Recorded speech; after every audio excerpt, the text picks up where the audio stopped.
तो इस तरह हर गैलेक्सी में तकरीबन 100 से 200 करोड़ स्टार्स होते हैं। यानी कि हर एक गैलेक्सी में 100 से 200 करोड़ स्टार्स तक होते हैं और हमारी गैलेक्सी में 200 करोड़ स्टार्स हैं। हमारी गैलेक्सी में 200 करोड़ स्टार्स हैं और हमारी ज़मीन के जो नज़दीक तरीन स्टार है वो सन है, और सूरज के नज़दीक तरीन जो स्टार है यानी कि ज़मीन के सूरज के बाद जो नज़दीक तरीन स्टार है वो है प्रॉक्सिमा सेंचुरी। अगर क्वेश्चन आ जाए कि सूरज के नज़दीक तरीन स्टार का नाम बताएं तो वो है प्रॉक्सिमा सेंचुरी। इसके अलावा और भी बहुत सारे स्टार्स के नाम दिए गए हैं, जैसे अल्फ़ा सेंचुरी, रॉस, वुल्फ, लेलेंडे, इस तरह के बहुत बार्नर्ड स्टार्स, इस तरह के बहुत सारे नाम हैं। लेकिन इनमें जो इम्पोर्टेंट वो यही है कि सूरज के बाद ज़मीन के नज़दीक तरीन स्टार कौन सा है, वो है प्रॉक्सिमा सेंचुरी। यानी कि ये दो स्टार्स आपस में नज़दीक तरीन हैं, नेबर्स हैं।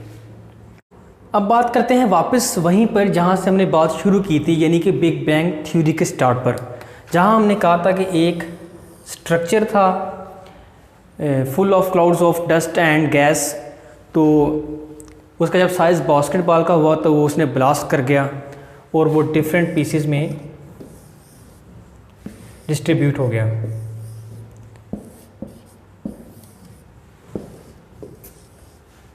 हर डायरेक्शन में इसके pieces, very big pieces distribute हो गए, जिनको हमने कहा था कि ये निबुला है। ये सारे के सारे निबुला हैं।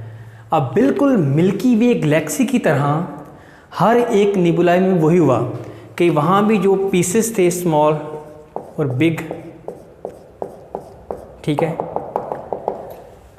बिग स्ट्रक्चर्स ने स्मॉल स्ट्रक्चर्स को अपनी तरफ अट्रैक्ट किया और फिर उनका टेम्परेचर -173 से 1 करोड़ तक जब पहुंच गया तो वो ब्लास्ट कर गए, यानी कि बॉल ऑफ फायर बन गया और रोशनी होगी हर जगह पे और निबोला बन गया गैलेक्सी।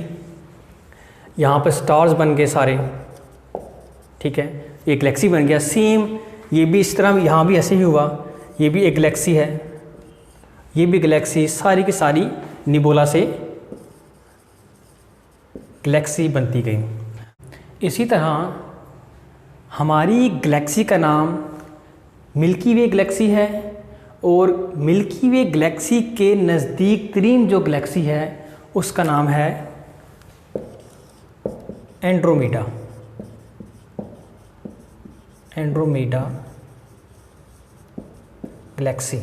इसके अलावा बहुत सारी गैलेक्सीज़ के उन्होंने नाम दिए हुए हैं, जैसे कि black eye galaxy, cosmos galaxy, cartwheel galaxy, cigar galaxy. लेकिन जो अहम वो दो ही हैं कि हमारी गैलेक्सी कौन सी है, मिल्की वे गैलेक्सी, और मिल्की वे गैलेक्सी की नज़दीक तरीन जो गैलेक्सी है वो है एंड्रोमेडा गैलेक्सी। और तकरीबन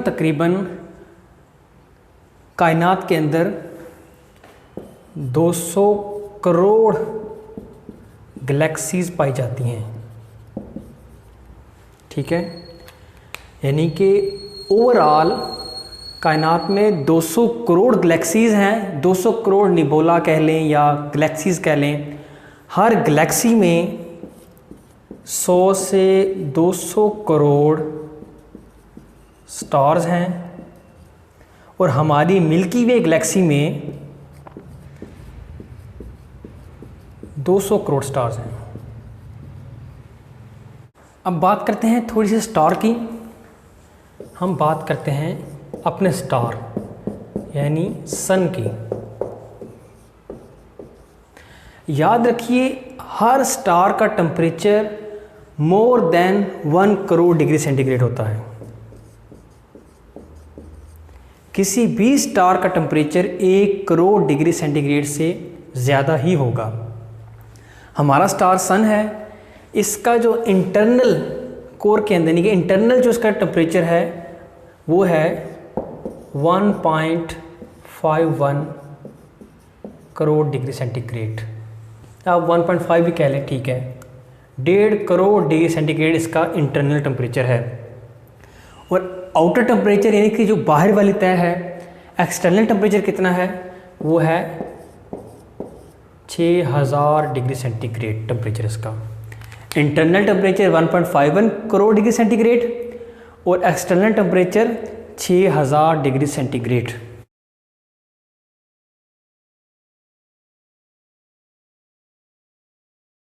अब बात करते हैं क्या सूरज भी मूव करता है किसी के इर्द गिर्द, तो इसका आंसर है yes.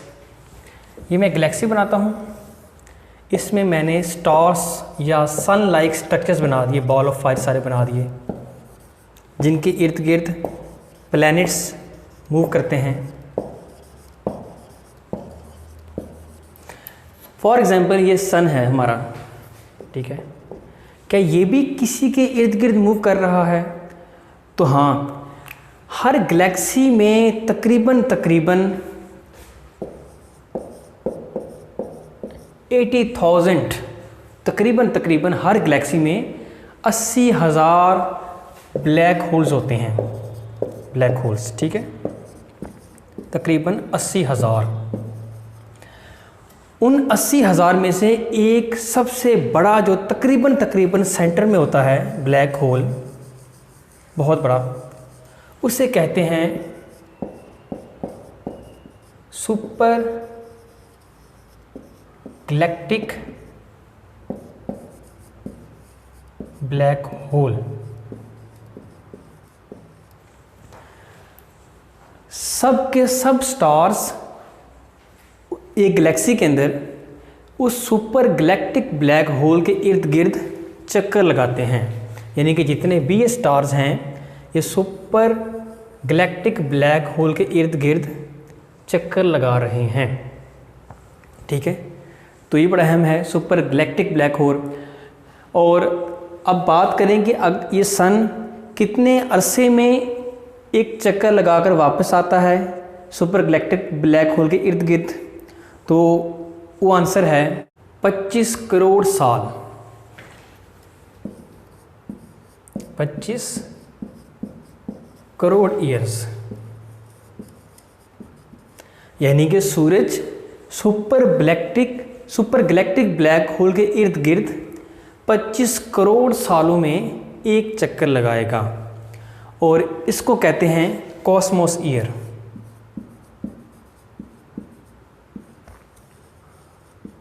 What is Cosmos year?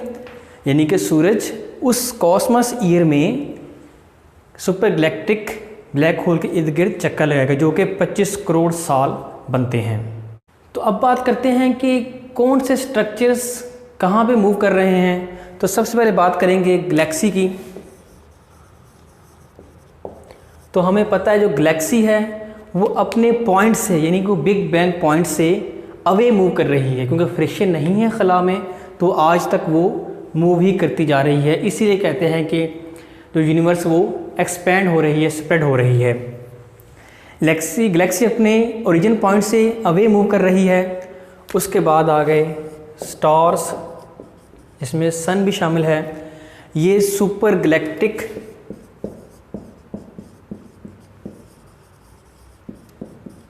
Black hole के इर्द गिर्द चक्कर लगाता है,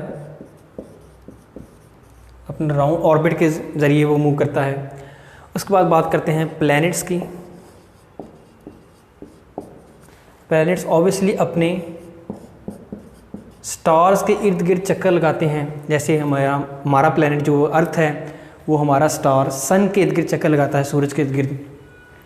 उसके बाद बात करते हैं मून्स की, चांद, वो अपने अपने प्लैनेट्स के गिर्द चक्कर लगाते हैं। और इसके अलावा हम बात करते हैं कि हर एक स्ट्रक्चर कितनी डायरेक्शंस में मूव कर रहा है। कोई भी स्ट्रक्चर है वो अपने ओरिजिन पॉइंट कौन सा था, बिग बैंग, उससे अवे मूव कर रहा है, अवे फ्रॉम ओरिजिन पॉइंट, जहाँ से बिग बैंग धमाका हुआ था वहाँ से आज तक दूर मूव कर रहा है। उसके बाद किसी एक ऑब्जेक्ट के इर्द गिर्द मूव कर रहा है, ठीक है, मूविंग अराउंड एन ऑब्जेक्ट। जैसे सूरज सुपर गैलेक्टिक ब्लैक होल के इर्द गिर्द, जो ज़मीन है या जुपिटर है, मार्स है, वो सूरज के इर्द गिर्द चक्कर लगा रहा है, ठीक है। इसी तरह जो मून है वो ज़मीन के गिर्द चक्कर लगा रहा है। दूसरी ये मूवमेंट हो गई। तीसरी मूवमेंट क्या है,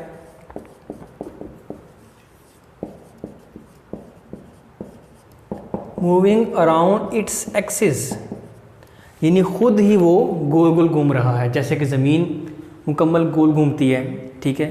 कितने टाइम में घूमती है ये पता है, तकरीबन 24 घंटे। तो दोस्तों, अगर आपको आज की वीडियो अच्छी लगी तो लाइक ज़रूर कीजिएगा, कमेंट करके बताइएगा भी, और शेयर भी ज़रूर कीजिएगा। नेक्स्ट वीडियो तक के लिए अल्लाह हाफ़िज़।